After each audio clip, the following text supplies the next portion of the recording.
अगर खिलाफ है होने दो, कोई जान थोड़ी है। अगर खिलाफ है होने दो, कोई जान थोड़ी है। ये सब धुआं है, कोई आसमान थोड़ी है। हर शाम उम्मीदों में गुजर जाती है, हर शाम उम्मीदों में गुजर जाती है। आज कुछ बात है जो खुद पे रोना आया। अस्सलामु अलैकुम वरहमतुल्लाहि वबरकातुह। उम्मीद है कि आप लोग खैरियत से होंगे। नाज़रीन, एक बार फिर से हुसैन उल्टीबाद में आपका इस्तकबाल है। अऊज़ु बिल्लाहि मिनश शैतानिर रजीम, बिस्मिल्लाहिर रहमानिर रहीम।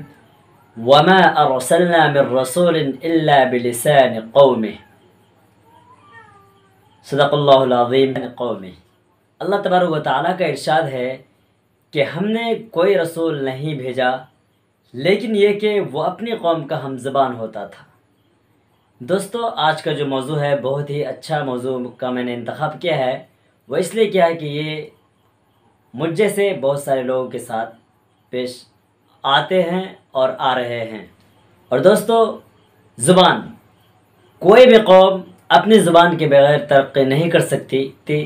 हमारी कौमी ज़ुबान नेपाली ज़ुबान है। कौमी ज़ुबान से मुराद वो ज़ुबान जो मुल्क के सारे इत्तेहाद को बंधन में बांधे रखती है, एक दूसरे के अकायद, नज़रियात और ख़यालात को समझने में मुआविन और मददगार होती है और तालीम के असास मजबूत करती है। इस लिहाज से कौमी यकजहती में नुमाया किरदार अदा करती है। तो दोस्तों, मैं आज आप लोगों को कुछ बातों की तरफ तवज्जो दिलाना चाहूँगा। और दूसरी बात, मुझे वालिदैन से कुछ शिकायतें हैं, वो भी आप लोगों के सामने पेश करना चाहता हूँ। दोस्तों, होता यूँ है कि जिस तरीके से जिन चीज़ों का सामना मुझे अभी करना पड़ता है वो मुझे खुद ही मालूम है कि इसका सामना आप भी कर रहे होंगे। दोस्तों, जैसा कि हम लोगों को पता है, जब गांव समाज में लोगों की सोच होती है कि हमारे बच्चे हिंदुस्तान का सफ़र करें या कहीं दूसरी जगह, ताकि वो हाफिज़ या मौलवी या कुछ बनाना चाहते हैं, इंजीनियर डॉक्टर बनाना चाहते हैं, तो उमूमन इसमें जो लोग शरीक हैं वो हम उलमाए किराम और हुफ़ाज़ किराम इस नेपाली ज़ुबान से जो नाआशना है वो किस वजह से है। ये जो मैं ज़ुबान के ताल्लुक़ से बात करने का मेरा मकसद ये है। दोस्तों, आप मुल्क नेपाल से ताल्लुक़ रखते हैं, आप यहाँ के बाशिंदे हैं, आपको नेपाली ज़ुबान में उबूर हासिल होनी चाहिए, ताकि आप अगर दिन का काम कर रहे हैं तो मजबूती के साथ आप अपना पैगाम पहुँचा सकते हैं। जो भी पैगाम हो, जिस तरीके का पैगाम हो, आप समाजी पैगाम हो या दीनी पैगाम हो या फिर किसी एतबार से, या फिर माशी पैगाम हो या फिर बिज़नेस के ताल्लुक़ से पैगाम हो, आप मुकम्मल तौर पे उसी वक्त पहुंचा सकते हैं जबकि आपको नेपाली ज़ुबान में उबूर हासिल होगा। नेपाली ज़ुबान में आपको जब महारत होगी तब चल के आप कुछ अच्छा काम कर सकते हैं मुल्क नेपाल के अंदर में रह के। दोस्तों, मैं नेपाल का रहने वाला हूँ, इसलिए लोगों से बात कर रहा हूँ। दोस्तों, नेशनल ज़ुबान की कीमत बहुत ही अहमियत की हामिल होती है, क्योंकि मुल्क के अंदर जहाँ भी देख लें, आप बैंक में चले जाएं, नगर पालिका चले जाएं, इसके अलावा किसी भी सरकारी मुकाम में चले जाएं, हॉस्पिटल चले जाएं, दुकान दौरा चले जाएं या कहीं भी चले जाएं, आपको यहाँ मुल्क नेपाल में नेपाली ज़ुबान की ज़रूरत पड़ेगी। अगर आपको नेपाली ज़ुबान में महारत नहीं है, बहुत सारे शर्मिंदगी का सामना करना पड़ेगा आपको।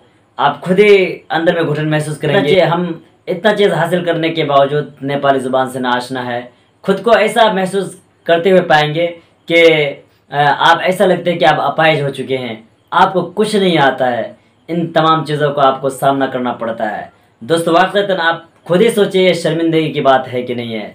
तो मैं वालिदैन से इसलिए शिकायत करना चाहता हूँ कि वालिदैन लोगों से जब बच्चे शिकायत करते हैं कि आप मुझे फ़लाँ जगह एजुकेशन दीजिए, मैं यहाँ से तालीम हासिल करना चाहता हूँ, लेकिन वालिदैन बच्चों की बात नहीं मानते हुए अपने सोच और अपने ख्वाहिशात के मुताबिक बच्चों पर जुल्म और ज़्यादती का जो प्रेशर डालते हैं, मैं क्या कहूँ, बहुत इस तरीके से कहते हैं कि भाई तुमको फ़लाँ चीज़ बनना है और आपको यहाँ नहीं दूसरी जगह हासिल करना पड़ेगा।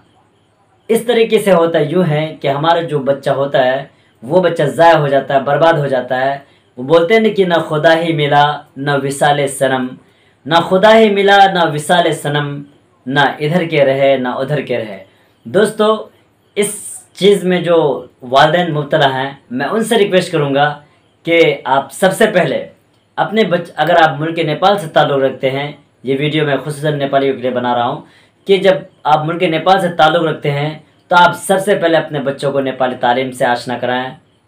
दीनी तालीम के साथ साथ नेपाली ज़ुबान आप ज़रूर सिखाएं अपने बच्चों को।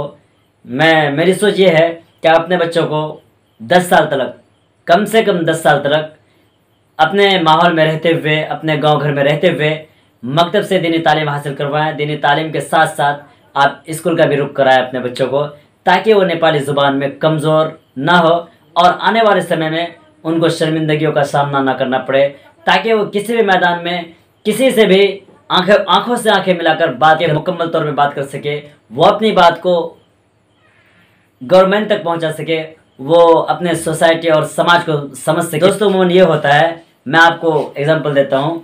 इस तरीके से हमें लोगों में से बहुत सारे ऐसे लोग हैं जिनको ये भी नहीं पता होता है कि मैं नेपाली में सूचना कैसे लिखूं, नेपाली में मतलब ख़त कैसे लिखूं, पता नहीं है। ख़त तो दूर की बात, वो ज़ुबान भी नहीं जानते हैं और उनके पास, और यही लोग कौम के रहबर और रहनुमा बनते हैं। आप ही सोचिए, मुल्क नेपाल में रहते हुए अगर हमको नेपाली ज़ुबान में महारत नहीं है, उबूर हासिल नहीं है, तो समझिए हम बिल्कुल एक जान है जो बिल्कुल लाश है, वो मुर्दा समझिए, मुर्दा, खुद को मुर्दा समझिए। वाक़तन मैं उम्मीद करता हूँ कि इंशाल्लाह हमारी बात आपको अच्छी लगेगी, और अब आने वाली मैं लोगों से भी बोलता हूँ कि आप अपने बच्चों को इस तरीके से पढ़ाइए ताकि बेहतर से बेहतर परफॉर्मेंस कर सके, बेहतर से बेहतर अच्छा से अच्छा काम कर सके। क्योंकि ऐसा होता है ना कि हम लोग तो उस रास्ते से गुज़र चुके हैं, लेकिन जो लोग अभी गुज़रने वाले हैं, जो गुज़र रहे हैं, तो उन लोगों से मेरा अपील है कि आप लोग नेपाली ज़ुबान को हासिल कीजिए, ताकि आने वाले टाइम में आपका भी सोसाइटी में और आप भी दीन का काम मुकम्मल तौर पे उसी वक्त हासिल कर सकते हैं जबकि आपको अपनी ज़ुबान में महारत हासिल हो। तो दोस्तों, ये छोटा सा पैगाम था हमारे नेपाली भाइयों से खुसूसन। अगर मेरी बात आपको बुरी लगी तो इसके लिए मैं माफ़ी चाहूँगा, लेकिन इंशाल्लाह ये जो हमारा छोटा सा पैगाम है, अगर अच्छी लगी तो आप अपने दोस्तों के साथ शेयर कीजिए, ताकि वो लोग भी वक्त आने से पहले इस चीज़ को समझ सके, ताकि वो आने वाले दिनों में वो किसी भी चीज़ की इस तरीके से शर्मिंदगियों का सामना ना करना पड़े। तो दोस्तों, लीजिए, अब अगर अभी तक आपने हमारे हुसैन उल्टी बात को सब्सक्राइब नहीं किया तो सबसे पहले दोस्तों सब्सक्राइब कर दीजिए, ताकि आने वाली वीडियो सबसे पहले आप तक पहुंच सके। अब मैं इन्हीं बातों में अपनी बात ख़त्म करता हूं। अब मुझे इजाज़त दीजिए। अल्लाह हाफिज़।